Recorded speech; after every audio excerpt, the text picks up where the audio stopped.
TSN's Motoring 95 is brought to you by Quaker State. Quaker State, the intelligent oil for longer engine life. And Midas. For brake, exhaust, suspension, and steering service, trust your car to Midas.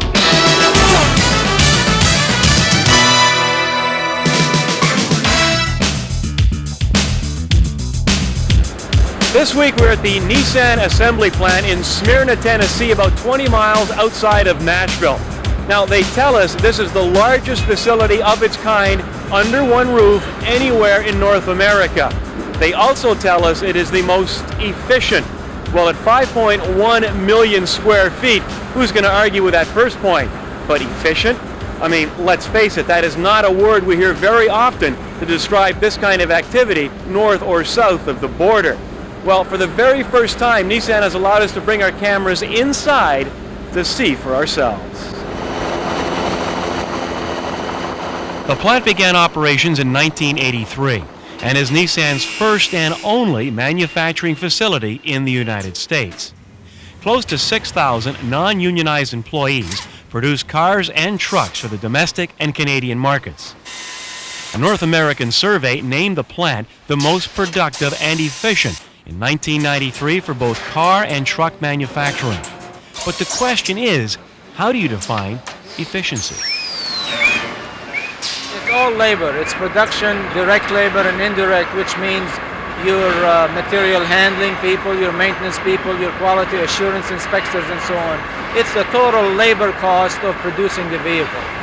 Our production this fiscal year will be over 451,000 vehicles. That, of course, includes truck, the Sentra, the new 200 SX, and the Ultima. It's a very high volume for this number of employees, and that really is a testimonial to our efficiency.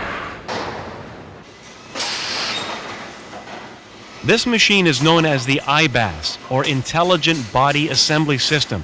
It's the only one in North America, and it can handle 8 different models simultaneously.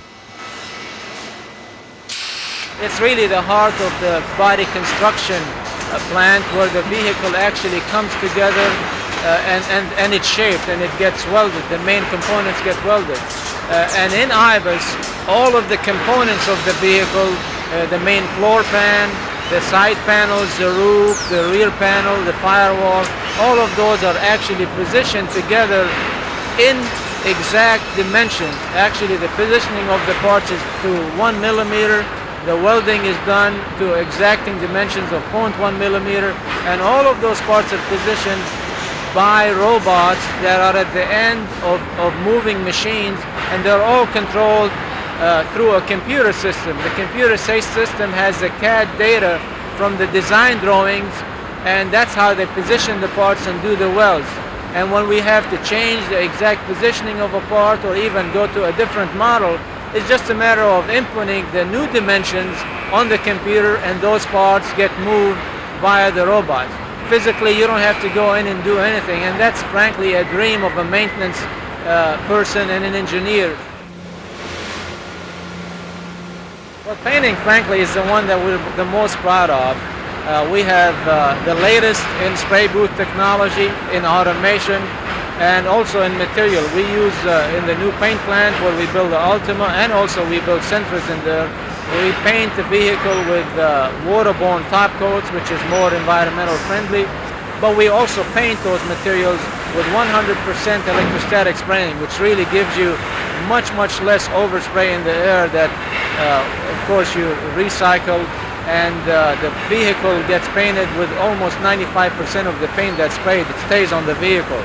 It's very highly automated. The spray booths for both primer and top coat don't have any people spraying. All is done by robots. The robots actually open, spray inside the doors, inside the trunk, inside the hood opening, and close them, spray the exterior, and you're on your way. I've been here since the beginning. I saw this place when it was a greenfield. And I really never expected that we would be, frankly, the most efficient and have the kind of quality we have. I knew we were going to get the quality levels that we were after, But as far as efficiency, I didn't think we'd get there this fast, and I'm elated that we are there, and we're going to be there and continue to be the most efficient with the high quality that we have.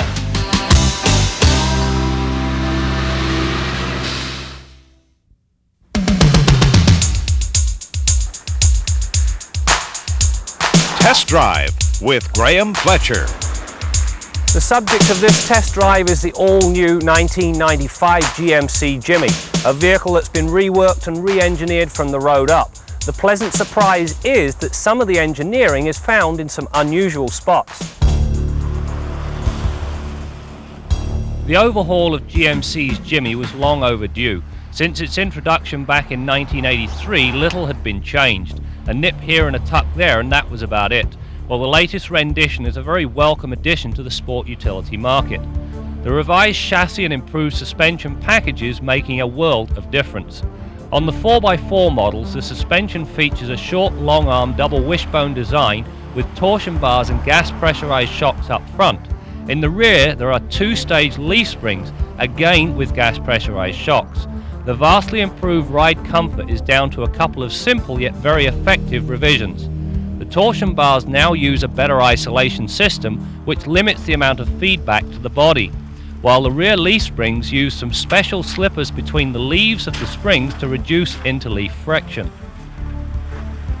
The result is a good balance between ride comfort and handling characteristics. On-road, the ride quality is very good, with even large bumps being swallowed in stride, and on washboard pavement there is less of a tendency for the rear end to skate out on you. The improvements also make a vast difference to the overall feel and refinement of the Jimmy. If there is a downside to the new Jimmy, it is the fact that it still uses body over frame construction rather than a unibody. The latter would give a stiffer structure that yields a lot less flex, especially if you venture off-road. Switching between 2- and 4-wheel drive on this Jimmy is a model of simplicity. Simply hit the 4 high button. We're now in 4-wheel drive. To get into 4 low, bring the vehicle to rest, pop the 4 low button. We're now ready to go off-roading.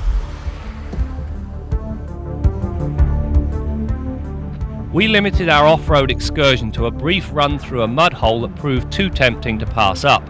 The reason was the all-season radials. They do not provide the required grip in wet, muddy conditions. This tow hook on the front here is a godsend if you go off-roading because it gives you an ideal place to hook up a snatch strap or a winch. If you don't have tow hooks, you've got to grovel around underneath and hope that you find somewhere secure and don't end up damaging the front end. In short, if you go off-roading, tow hooks are a must. Under the hood is a revised version of GM's 4.3-litre Vortec V6. Compared to last year, horsepower is up 30 to 195, while torque is rated at a very healthy 260 pounds-feet. Needless to say that the power is plentiful and the early tip-in ensures crisp off-the-line performance. The punch offered carries on up through the mid and upper rev ranges. A lot of the credit for the smooth performance goes to a counter-rotating balance shaft that cancels out most of the primary engine vibrations. Matched with this willing engine is one of the smoothest 4-speed electronic automatic transmissions available today. The shifts are smooth and well coordinated, and when needed the kickdown is prompt. This powertrain combination allows the Jimmy to haul a 6,000-pound trailer when properly equipped. Anti-lock brakes are now standard equipment on all Jimmys. The Kelsey-Hayes system adds a great deal to the brake system.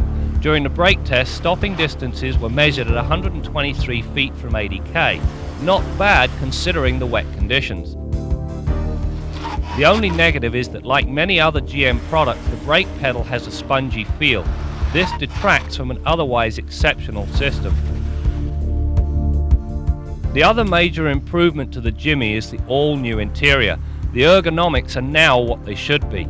Everything is within easy reach of the driver. This holds true from the climate controls through the radio to the power window and lock buttons on the door panel. Between the two is a handsome analog dash that is complete in every respect. The only negative is the so-called smart stock. There are simply too many functions housed on a single lever. It is not such a smart idea in my book. My pet peeve on this Jimmy has to do with the tailgate configuration. First of all, half goes up, half comes down. So what's the big deal? Well, if anything slides up against the back seat, you literally have to climb in to retrieve it. The other thing, you're going to get wet when you have a tailgate party. This vehicle needs and deserves a full-size tailgate, not this Mickey Mouse 50-50 split. The trunk capacity is good with the seats in the upright position. Fold either side of the split folding seat back down and you can accommodate longer items without sacrificing the entire rear seat. With both halves folded down, you reveal a large flat floor that comes equipped with tie-downs. The front seats offer superb comfort, with the driver benefiting from the 8-way power option that comes complete with a pneumatic lumbar support. The rear environment is equally comfortable, boasting plenty of head and legroom. An item sure to impress my colleague Jim Kenzie is the inclusion of coffee cup holders in both rear doors. Well, that's it for this test drive. You know, the Jimmy highlights, quite simple. Vast improvement in interior ergonomics and ride quality, and a quantum leap in overall refinement. The downside to this vehicle, quite simple again. The rear tailgate configuration needs to be addressed.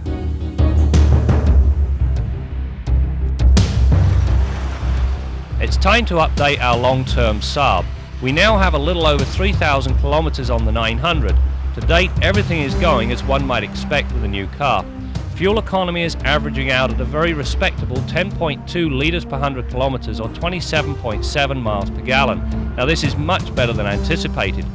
Since picking up the car, the one question that has been asked persistently is what are the two mud flaps for that sit mid-car? Well, according to GM, they're there to protect the rear suspension from stones that may be deflected up and become lodged in sensitive areas. In awarding this car our Family Car of the Year last year, I commented on the attention to detail and how it sorts out the good from the also-rans. Well, this is just the sort of thing I was referring to, and is typical of the way the 900 has been designed.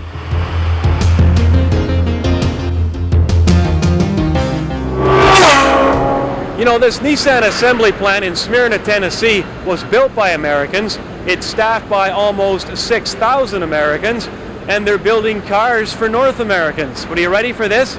This plant is considered offshore. It's a U.S. restricted zone. Well, Jim Kenzie thinks that's ridiculous, and he's not alone.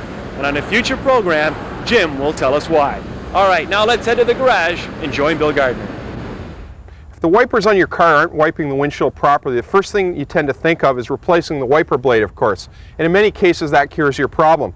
But on a lot of today's cars, you'll find another different problem that will render your wiper blades almost useless on one side or possibly both sides of a car. Now, it's the job of this wiper arm, this part right here, to keep the blade pressed tight down against the glass so it can wipe properly. Now you can see that this one on the passenger side, the spring loading is just fine. It's keeping the blade tight against the glass. But when we move over to the driver's side and lift that wiper arm a little bit, it's seized back here at its pivot point, and it won't even go back down against the glass unless we force it. And you can see that there's not enough tension for it to work properly. Now what you can do to fix this problem is fairly simple. Now you could replace the wiper arm, but in many cases when you notice it's not working, you want to make a quick repair, maybe even at the roadside or in your parking lot so you can get home with it. So what you do is stuff a big towel or rag underneath this wiper arm right here, and then spray that pivot point where it's tight or seized up with some penetrating solvent. Now you don't want to get this stuff on the windshield, of course, or it's going to smear your glass. But just spray that pivot point and work it back and forth till it frees up. Eventually, if you're persistent, it'll likely free up enough that that wiper arm will work properly. Now I've got a wiper arm here off an older car from the 70s when they were making these entirely out of stainless steel. They were a bright, shiny deal, lasted pretty well, they were very strong. It's an excellent material for a wiper arm, but it's pretty expensive, and they've gotten away from that on many cars today. Now, under the wiper arm, you can see the spring that actually does the loading or tensioning of that arm against the windshield. And it's the job of that spring to keep it down tight. But if it gets tight in this area here, this is aluminum and there's a little steel pin going through here, it can seize up and you lose that tension against the windshield. So if you find that problem in your car, you could try new wiper blades, but ultimately you're going to have to repair that little bit of seizure or replace the arm in order to get your wipers working properly. Till next week, I'm Bill Gardner for Motoring 95.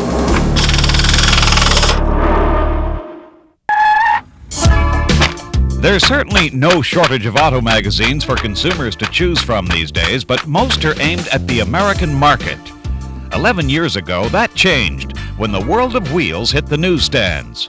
Published 6 times a year, the World of Wheels is focused on the Canadian market. Recently, the magazine held its 3rd annual car rally. The event featured some of the newest vehicles on the market. Representatives from many of the manufacturers were invited, but invitations were not sent to the media.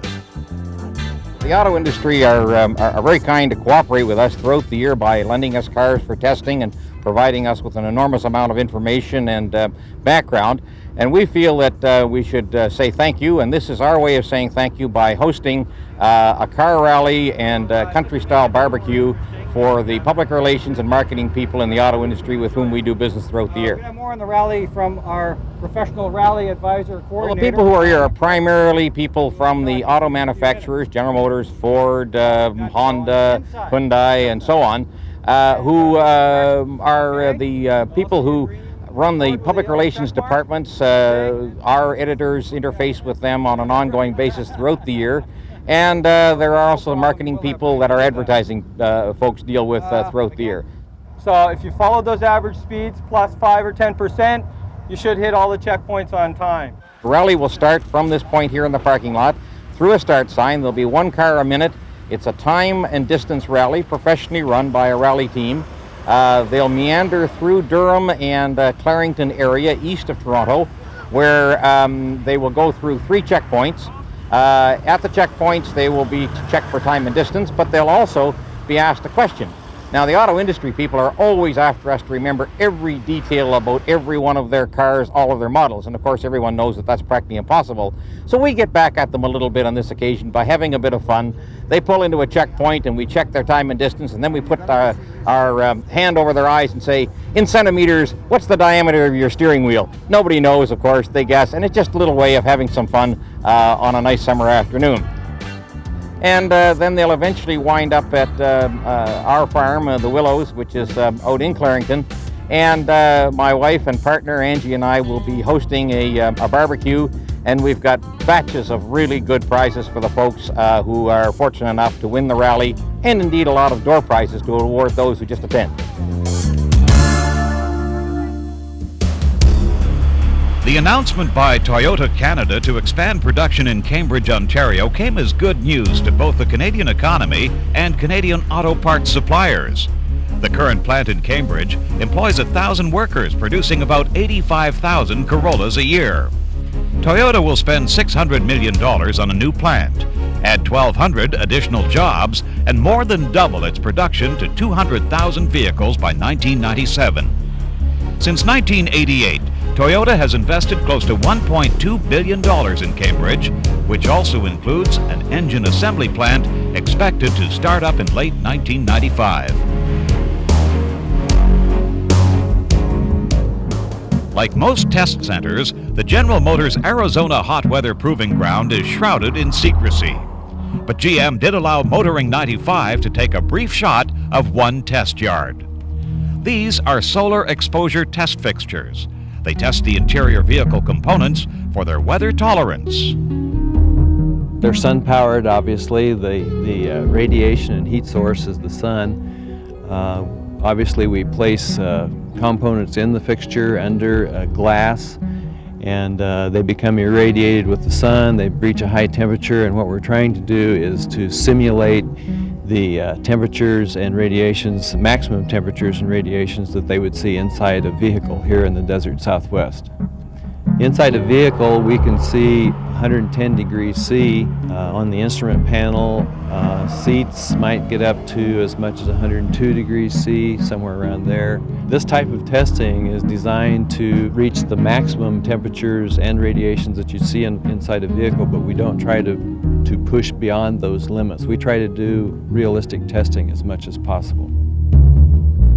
Our Midas tip of the week concerns a quick self-test that you can perform on your car's battery to see if it's viable for the rest of the winter. Now, the maintenance-free batteries used in today's cars tend to fail in a little bit different fashion than some motorists are accustomed to. They come out in the morning and that battery cranks the car over when it's -10. They assume the battery's strong and there's no problems.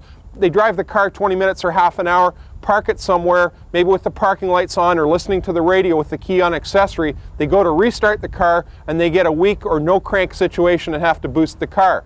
Now, if you bring your car into a repair shop, someone like myself would test the battery with a carbon pile load tester like this. But if you don't have access to that and you want to find out if your battery is going to maintain itself for a few more months, a quick test is just to pull the parking lights on in that car and leave the parking lights on for 20 minutes or half an hour and then try and crank the car. Of course, you're going to do this in your own driveway where you've got another vehicle or a battery charger to boost or restart that car. But if the car won't crank properly after 20 minutes with the parking lights on, you know you've got a shaky battery and you should replace it. That's your Midas tip of the week.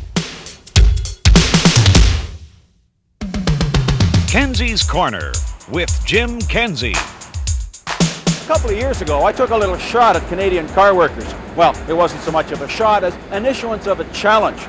The challenge was, if someone else can do your job better, higher quality and lower cost, well, you shouldn't be surprised if the company outsourced that operation. As you've seen on today's show, this factory in Smyrna, Tennessee, run by Nissan, is the most efficient car factory in North America, proof that Americans can, in fact, do the job. Canadians aren't doing bad either. Chrysler's operation in Bramalea and Ford's operation in Oakville are both in the top 10 productivity. It's proof that you can do the job provided that everybody gets along. As we speak, there's a tire factory in Nashville, Tennessee that's going through a very vicious strike because workers and management can't agree to work together. As we've seen with professional baseball and professional hockey, that can lead to tremendous problems for everybody involved. So here's a reissuance of the challenge. If you can work together, you can keep your job and hopefully have a job for your kids to come to in 20 years' time. Now, this factory doesn't happen to have a union. If you can see the operators here, they're all smiling, getting along well, earning good money, and the union doesn't seem to be a requirement. So there's the challenge, Canadian car workers. You can do it. Let's see if you can make it happen in the future. I'm Jim Kenzie. You're looking at an old truck affectionately called the Old 98 here at the Nissan assembly plant in Smyrna, Tennessee. Now, as the sign says, Old 98 was the 98th Datsun truck. Remember that name, Datsun? Well, it was the 98th truck imported here to the United States way back in 1958, and some of the employees have restored Old 98. But let's speak of the new, and the newest vehicle to come off the line here is the new 1995 Sentra. And on a future program, Graham Fletcher will feature the Sentra on Test Drive. That's it for now. We'll see you next time out for more stories about cars and the people who drive them. Motoring 95 is proud to introduce the first in a series of comprehensive test drive videos with an exclusive comparison of the 7 most popular minivans in North America.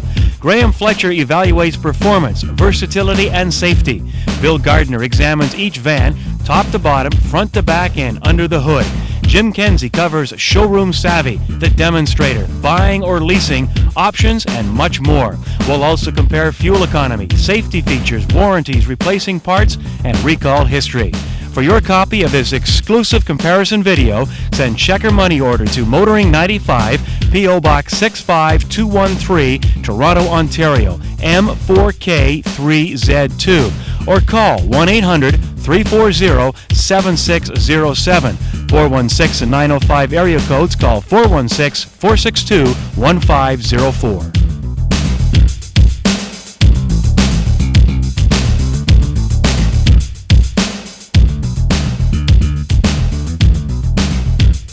TSN's Motoring 95 has been brought to you by Quaker State.